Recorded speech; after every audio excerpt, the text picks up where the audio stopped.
नमस्कार। कभी सोचा है कि ये जिंदगी, ये जीवन आखिर शुरू कैसे होता है?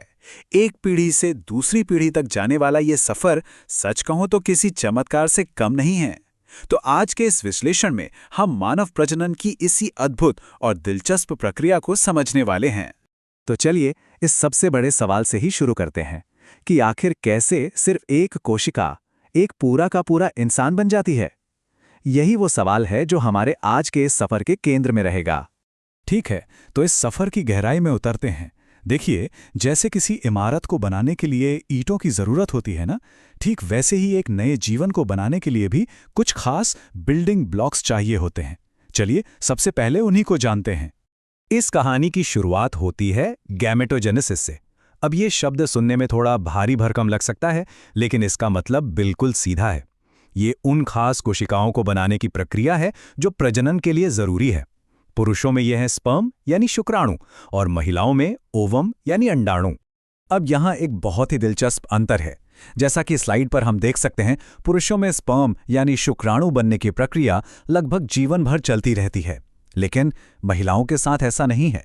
अंडाणु बनने की प्रक्रिया उनके जन्म से भी पहले, जब वे खुद भ्रूण अवस्था में होती हैं, तभी शुरू हो जाती है और जन्म के बाद कोई नई कोशिका नहीं बनती।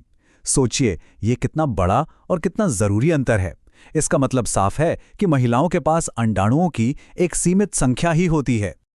चलिए अब आगे बढ़ते हैं और देखते हैं कि जब ये बिल्डिंग ब्लॉक्स मतलब स्पर्म और ओवम आपस में मिलते हैं तो घटनाओं का क्रम क्या होता है। और फिर आता है वो जादुई पल, निषेचन, या जिसे हम फर्टिलाइजेशन भी कहते हैं। ये वो लम्हा है जब एक शुक्राणु और एक अंडाणु मिलकर एक हो जाते हैं और एक बिल्कुल नई कोशिका बनाते हैं, जिसे जाइगोट कहा जाता है। यही है वो पहली चिंगारी जहां से एक नए जीवन की कहानी शुरू होती है। फर्टिलाइजेशन के बाद कहानी बड़ी तेजी से आगे बढ़ती है। पहला कदम जाइगोट का बनना। दूसरा कदम, ये जाइगोट लगातार बार बार डिवाइड होता रहता है। तीसरा कदम, यह कोशिकाओं का एक समूह बन जाता है जिसे ब्लास्टोसिस्ट कहते हैं। और चौथा सबसे निर्णायक कदम है आरोपण, जहां ये ब्लास्टोसिस्ट गर्भाशय की दीवार से जाकर जुड़ जाता है। असल में यहीं से गर्भावस्था की शुरुआत होती है। और यहां एक और कमाल की बात है, बच्चे का जैविक लिंग क्या होगा ये उसी पहले पल में तय हो जाता है। ये सब कुछ इस पर निर्भर करता है कि अंडाणु को फर्टिलाइज करने वाले शुक्राणु में एक्स क्रोमोसोम है या वाई क्रोमोसोम। आरोपण के बाद एक असाधारण बदलाव का दौर शुरू होता है जो लगभग 9 महीने तक गर्भाशय के अंदर चलता रहता है। जी हाँ, लगभग 9 महीने। ये वो समय है जिसमें एक अकेली कोशिका एक पूरे नन्हे से इंसान में बदल जाती है। ये प्रकृति के सबसे अविश्वसनीय परिवर्तनों में से एक है। इस 9 महीने की अवधि को वैज्ञानिक भाषा में गर्भावधि या जेस्टेशन कहा जाता है। ये वो समय है जब भ्रूण का पूरा विकास होता है। और ये स्लाइड उस 9 महीने की अद्भुत यात्रा के परिणाम को दिखाती है।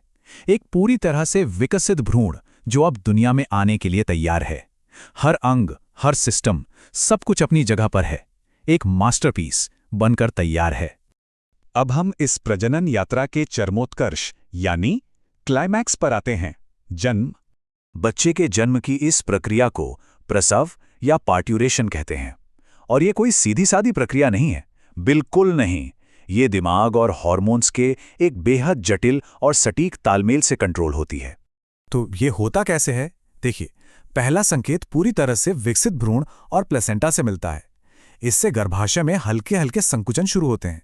ये संकुचन मां के दिमाग को एक हार्मोन ऑक्सीटोसिन रिलीज करने का सिग्नल देते हैं। अब ऑक्सीटोसिन इन संकुचनों को और भी मजबूत बना देता है और ये मजबूत संकुचन बदले में और भी ज्यादा ऑक्सीटोसिन रिलीज करवाते हैं। ये एक शक्तिशाली साइकिल है जो बच्चे के जन्म तक तेज और तेज होती ही जाती है। जब शिशु दुनिया में आ जाता है तो प्रसव पूरा माना जाता है। इसके फौरन बाद प्लेसेंटा भी बाहर निकल जाता है और तभी मां का शरीर एक और चमत्कार के लिए तैयार होता है। स्तन ग्रंथियां दूध का उत्पादन शुरू कर देती हैं ताकि नवजात शिशु को उसका पहला पोषण मिल सके। तो एक अकेली कोशिका से एक पूरे इंसान तक का ये सफर, जो लाखों सालों के विकास का नतीजा है, सच में हैरान कर देने वाला है।